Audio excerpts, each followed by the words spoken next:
મિત્રો, ગુજરાતમાં standard 10th અને 12thની બોર્ડ એક્ઝામ્સ પૂરી થઈ ગઈ છે. બીજા બધા સ્ટેન્ડર્ડ્સની ફાઇનલ એક્ઝામ્સ ચાલી રહી છે. ક્યાંક અમુક સ્ટેન્ડર્ડ્સની એક્ઝામ્સ પૂરી થઈ ગઈ હશે. ટૂંક સમયમાં બધા વિદ્યાર્થીઓ વેકેશનમાં ફરવા જશે ત્યારે ગુજરાતમાં આકરી ગરમી શરૂ થઈ ગઈ છે. શું તમે પણ આ કાળઝાળ ગરમીથી બચવા માટે કોઈ ઠંડી અને શાંત જગ્યા શોધી રહ્યા છો? જો તમને એમ હોય કે હિલ સ્ટેશન જવા માટે તો હિમાચલ કે ઉત્તરાખંડ જવું પડે, તો જરાક થોભી જાઓ.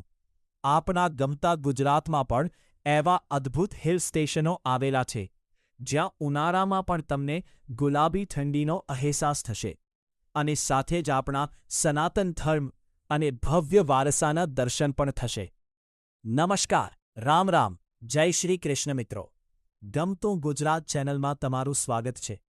આજે આપણે વાત કરીશું ગુજરાતના એવા ટોપ હિલ સ્ટેશનો વિશે, જેની તમારે આ ઉનાળાના વેકેશનમાં અચૂક મુલાકાત લેવી જોઈએ અને ત્યાં જઈને તમારે કઈ કઈ જગ્યાઓ જોવી જોઈએ તે પણ હું તમને આ વિડીયોમાં જણાવીશ. તો વિડીયોને અંત સુધી જોજો. અને હા, આપણી સંસ્કૃતિ અને વારસાને લગતા એવા જ વિડીયો જોવા માટે ચેનલને અત્યારે જ સબસ્ક્રાઇબ કરી લો. નંબર 1, સાપુતારા, ડાંગ. આપણા લિસ્ટમાં સૌથી પહેલું નામ આવે છે ગુજરાતના એકમાત્ર સત્તાવાર હિલ સ્ટેશન સાપુતારાનું. સમુદ્ર સપાટીથી આશરે 1000 મીટરની ઊંચાઈ પર આવેલું આ સ્થળ ઉનાળામાં પ્રવાસીઓ માટે સ્વર્ગ બની જાય છે. એવું મનાય છે કે મર્યાદા પુરુષોત્તમ ભગવાન શ્રી રામે તેમના 14 વર્ષના વનવાસનો અમુક સમય આ જ ડાંગના જંગલોમાં વિતાવ્યો હતો. મિત્રો, સાપુતારામાં તમારે શું જોવું જોઈએ?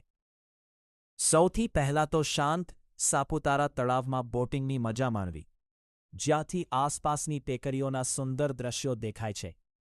સાંજે સનસેટ પોઈન્ટ પરથી પર્વતોની પાછળ આથમતા સૂર્યના શ્વાસ થંભાવી દે તેવા દ્રશ્યો જોવાનું ચૂકતા નહીં.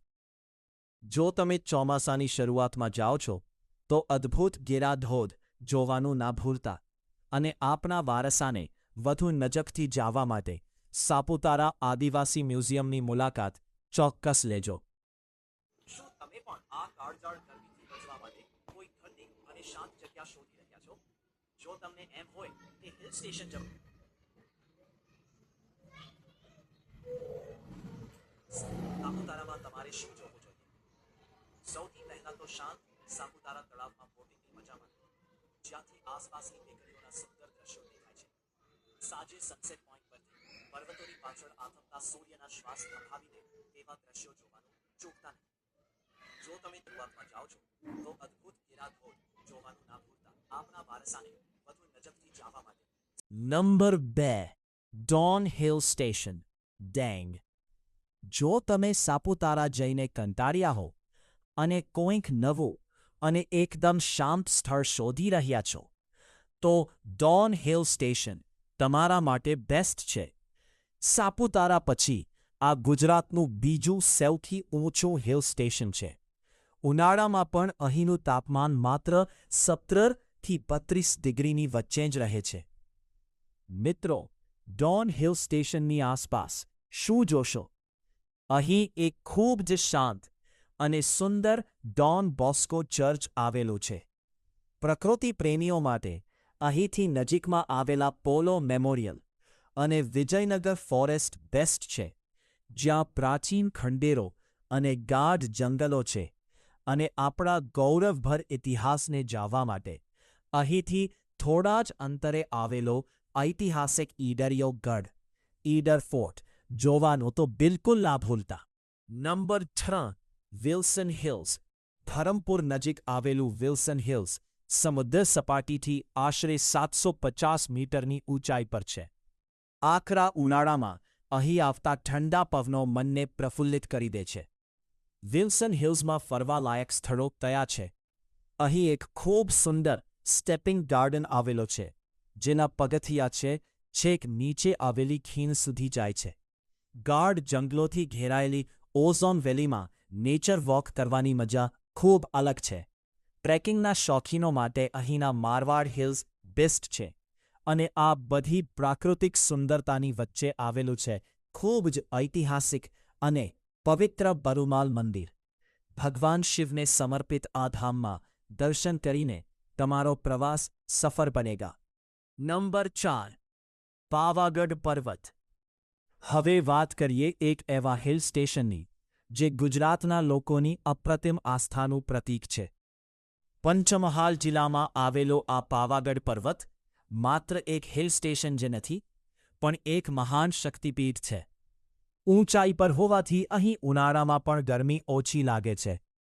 મિત્રો, અહીં પાવાગઢમાં તમારે શું જોવું જોઈએ?